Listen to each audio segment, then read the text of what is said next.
Assalomu alaykum. Sizlar bilan vrach pediatr Behruz Bahodirov. Bugun sizlar bilan bolalarda talvasalar, ya'ni sudurgi holatlari haqida gaplashamiz.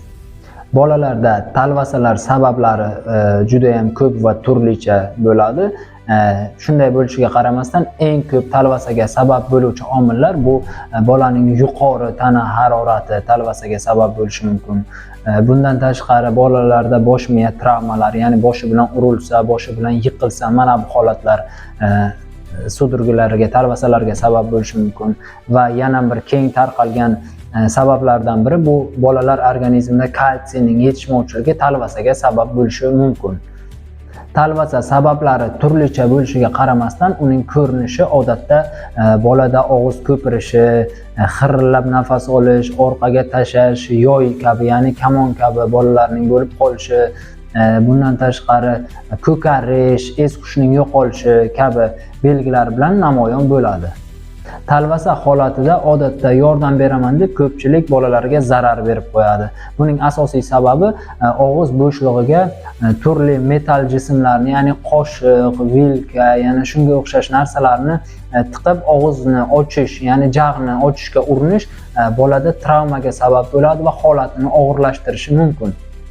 Bu holatda esa yordam berish eng avvalo yon atrofdagilari bolaga zarar berib qo'ymasligi shart va zarurdir.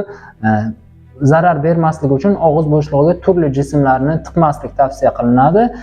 Eng avvalo yordam bermoqchi bo'lgan odam o'zini bosib olishi va qo'rqmasligini tavsiya qilamiz. Bolada yonbosh holatda mana bu holatga bolani keltirishlarini so'rab qolamiz. Bu holatda og'iz bo'shlig'i ichidagi til o'sha nafas olish yo'lini yopib qo'ymaydi va yon tomonga qarab ochiladi. Shu sababli bolada nafas olish yaxshilanishi mumkin. Faqatgina og'iz oldidagi ko'pik qusuq massa bo'lishi mumkin, qusgan bo'lishi mumkin. Bola qusuqni artib olish kerak, ko'piklarni artib olib turish kerak. Shu ishni qilganingizdan keyin yonbosh yotqizamiz. Bolani yonbosh holatini berganimizdan keyin bosh qismini ushlab turamiz, chunki unda qaltirash orqali boshini yerga urish holatlari bo'lishi mumkin. Buni oldini olamiz va tez yordam mutaxassislarini chaqiramiz yoki o'zimiz eng yaqin bo'lgan shifoxonaga olib borishimiz mumkin.